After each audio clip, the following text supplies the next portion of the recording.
Hello दोस्तों, स्वागत है आप सभी का हमारे YouTube channel the horror list में। दोस्तों, मेरा नाम सागर है और मैं अभी अभी नए शहर शिफ्ट हुआ हूँ। मेरी एक सीमेंट के प्लांट में जॉब पक्की हुई थी, तो पहले जाके रहने का जुगाड़ किया और फिर बाद में सामान लेके जाने का सोचा था। पहले तो मैं एक पावर प्लांट में जॉब करता था, वहां में लैब में जॉब करता था। यहाँ सीमेंट प्लांट में भी लैब में ही जॉब करता हूँ।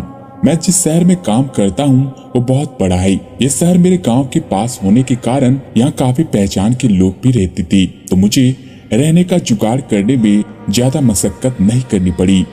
मेरे किराए के रूम और प्लांट के बीच में कुछ 20 मील का फासला था। जहाँ प्लांट था वहाँ रहने का कुछ इंतजाम नहीं था, तो सबने कहा कि यही रूम रेंट में लेकर रह जाओ।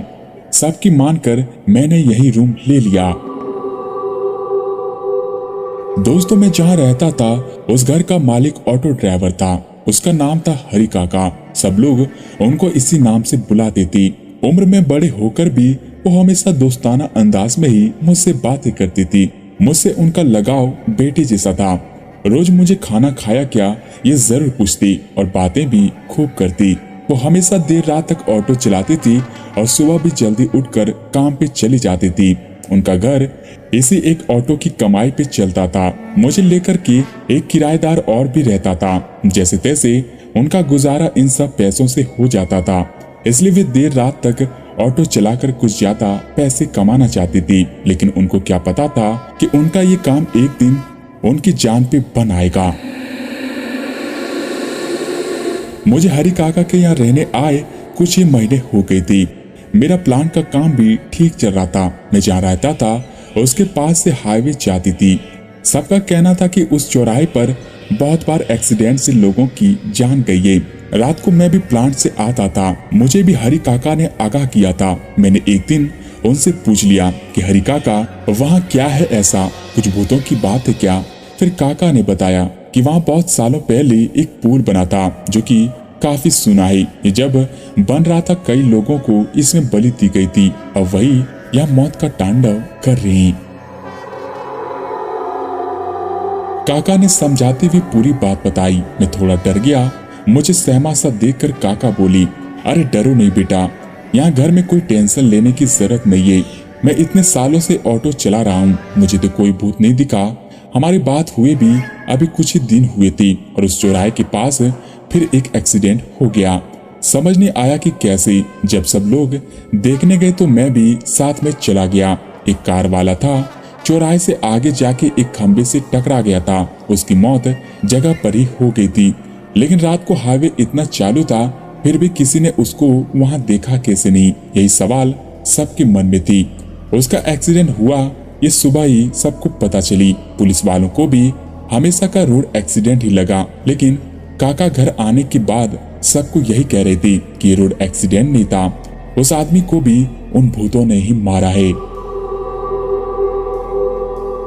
ऐसे ही दिन बीतते गए। मुझे यहाँ अब साल होने को आया। मैं भूतों पे वैसे तो यकीन नहीं करता, लेकिन सब बोलते हैं तो न चाहते हुए भी यह सब कुछ मानने को मन तैयार होता है। मेरे दादाजी का कहना था कि आदमी का निडर रहना अच्छी बात है, पर थोड़ा सा डर भी होना चाहिए। डर से इंसान आने वाले खतरे के लिए तैयार होता है। अचानक आया खतरा निडर संभाल नहीं पाता और दुर्घटना होती है। मुझे जब भी कभी रात को अकेले में कहीं सुनसान जगह पर जाना होता, मेरे दादाजी यही बात कहती और हमेशा बोलती। जब एक किस्सा मेरे साथ हुआ उसके बाद तो मैं बहुत डर गया था। ये बात उन समय की है जब वो बारिश की अंधेरी रात थी। अमावस्या थी कि पता नहीं, लेकिन बहुत ही अंधेरा था। घने बादलों की वजह से रात और भी काली लग रही थी। मैं कुछ रात के 11 साढ़े 11 बजे उस चौराहे पर उतरा। मुझे मेरे प्लांट की बस छोड़ के आगे चल गई। आज प्लांट में शट डाउन था, इसलिए सभी ने ओवर टाइम किया था, तो लैब वालों को भी रोका गया। एक दो लोगों के लिए अलग से गाड़ी नहीं भेज सकती थी, तो मुझे बेवजह बिठा के रखा था। बारिश बहुत हो रही थी, छाता नहीं था मेरे पास। भीगते हुए मैं जा रहा था और घर चौराहे से कुछ 20 मिनट की दूरी पर था। मैं बिना पीछे देखे जल्दी घर जाने के लिए चला रहा था। चौराहा पीछे रह गया था, लेकिन ऐसा लग रहा था कि चौराहे से मेरे पीछे कोई चल रहा है। पीछे मुड़ने की मेरी इच्छा थी, पर मुड़ ही नहीं पाया। मैं बस चल रहा था। ऐसा लग रहा था कि अभी घर आ जाएगा, लेकिन मैं पहुंच ही नहीं पा रहा था। घर सामने दिख रहा था, लेकिन क्या हो गया था मुझे, मैं सिर्फ उसी चौराहे पर घूम ही रहा था। मुझे समझ आ रहा था कि कुछ तो हुआ है मुझे, लेकिन इसमें से मैं बाहर निकल नहीं पा रहा था। मेरे पीछे से कोई मुझे धकेल रहा था। मैं डर जाऊंगा पीछे देख के, इसलिए मुड़ के देखने की हिम्मत नहीं थी मुझ में। अब मैं थक चुका था, चलना नहीं हो रहा था। अब वो मुझे खींच के लेके जा रहा था, मैं खुद को उससे पीछा नहीं छुड़ा पा रहा था। अचानक एक ट्रॉली वाला मेरे पास हॉर्न मारते हुए गया। लगा कि मैं जैसे सपने से जाग गया। बारिश भी रुक गई थी और मैं एक जगह रुक गया।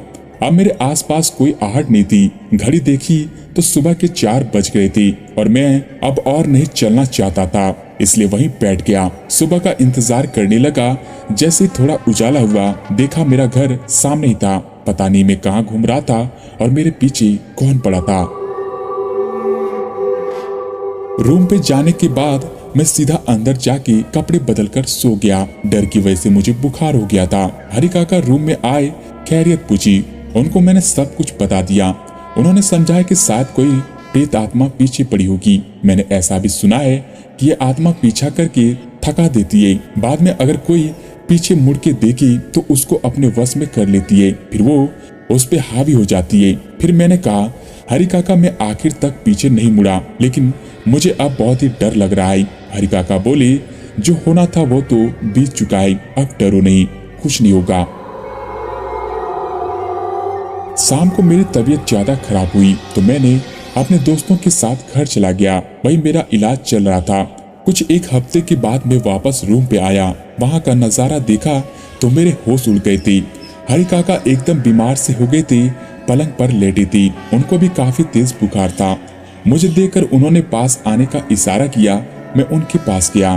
काका बोले, बेटा तू जिस दिन यहाँ से गया उसी रात को एक हादसा मेरे साथ भी हुआ। मैंने उनको समझाते हुए पूछा, क्या हुआ काका? काका ने बोलना चालू किया, मैं उस रात भर ऑटो चलाने का सोच रहा था। मुझे नींद नहीं आ रही थी और सवारी भी मिल रही थी। यहाँ से चौराहे जाने वाले कुल 3 सवारी मुझे कुछ 12 बजे के आसपास मिली थी। सबको उस चौराहे तक जाना था।